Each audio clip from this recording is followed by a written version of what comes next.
Hello everybody and welcome to Teal House Farm. We're super excited to be taking part in the Dipcember lineup put together by the inquisitive farm wife, and they have a whole lineup of channels that are participating, and they're going to show you a favorite holiday dip that they like to prepare. It could be a chip dip, a vegetable dip, something in between. So we're going to share our favorite dip right now for the lineup so that you all can enjoy it too.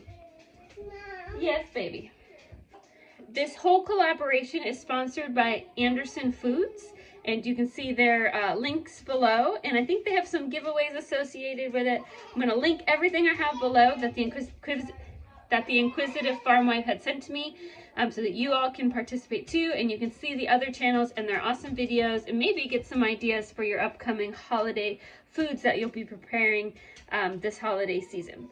So we are going to be making a buffalo cheesy chicken dip. This is really good with celery and carrots, and it's also really good with tortilla chips. It is a little bit spicy. I'm at the point in my pregnancy where spicy is a bad idea because it gives me really bad heartburn, but I crave it so much, so I'm gonna eat this anyway and then just take lots of Tums later. But it is not over the top spicy. So I'm gonna show you the basic things that you need, and then I'm also gonna show you some add-ins that you could possibly add, and we'll make the basic recipe together. Here is everything you need to make the dip. We're going to need 1 cup of buffalo sauce, and you can use whatever brand you like, 1 cup of ranch dressing, 1 cup of cheddar cheese plus possibly some extra, and I'll talk about that when I put it together. If you're a big cheese lover, you might want a little extra. 1 bar, an 8-ounce bar of cream cheese, and I really recommend spending that extra money, get a name brand, and get a full fat cream cheese. You'll thank yourself later. And 1 can of chicken breast, and we're going to open this and drain it. We're first going to put all ingredients together on the stove top and kind of cook them down, especially that cream cheese. We want to make sure it gets really melded with the other things. And then we're going to pour it into an 8x8 baking dish and bake in the oven until it's nice and bubbly. Now, this is the base recipe. Let's say you're somebody who likes things super spicy.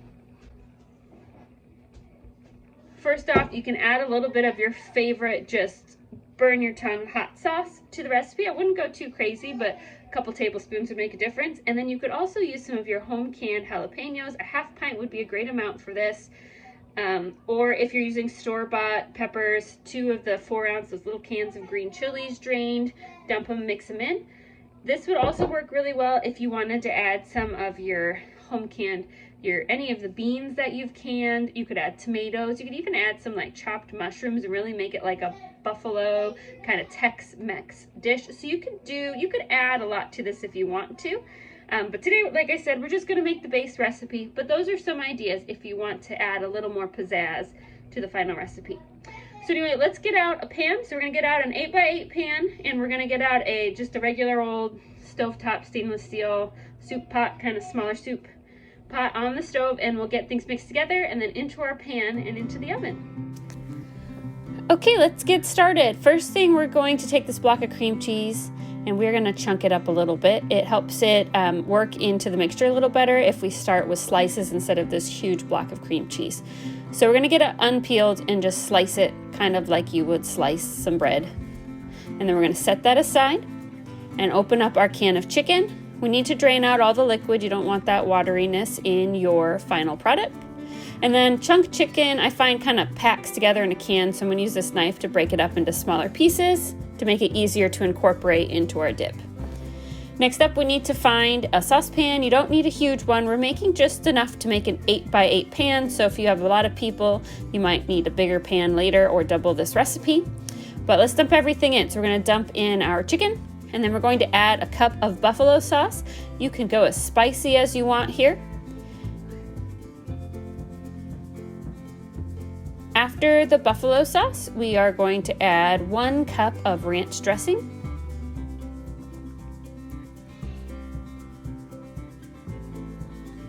Dump that into the pot with our other ingredients. We're going to add our cream cheese. We're going to add about a cup of shredded cheddar cheese. I never measure, that looks about right. And then we're going to do medium-low heat, stirring constantly or pretty close to constantly until everything is well incorporated and all that cream cheese is melted. Looks like that. You will still have chunks because of the chicken in there. Just make sure your cream cheese is all melted. Then we're gonna turn the heat off and dump this into an 8x8 pan. You do not need to grease the pan. Now you could also make this in your crock pot if you wanted to. You would put the ingredients in the crock pot on low for probably 3 to 4 hours and just come by and stir it every once in a while. I like to add a little more cheddar cheese on top. This will make a little bit of a crusty top to your dip though, so if you do not want a dip that you have to cut into, leave the cheddar cheese off the top. In the oven on 350 for about 20 minutes until it's nice and bubbly. While that's cooking, we're gonna get our vegetables ready. I really like this with celery and carrots. And I find my kids are more likely to eat celery if I slice the ribs into thirds so they don't get so many stringies. So we're gonna go ahead and slice these up small for the kids. And we're gonna go ahead and slice up some carrots into some thin slices as well. Some other great things to dip into this are chips, like tortilla chips work really well, crackers. Sam asked me the other day if I could make this and make some hot wings too for an extra spicy coat on his hot wings. We haven't tried that yet, but I bet that'd be pretty good too, dipped in there. We'll get this plate all set and then we're gonna check on our dip and see how it's doing in the oven.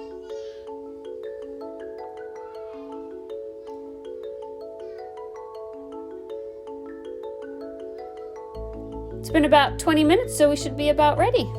Let's get it out. You know it's ready when it's bubbling at you. Looks great. Let's give it a taste test before dinner tonight. We got some celery. Let it cool down for a second so we don't burn our tongue off, and it is good as always.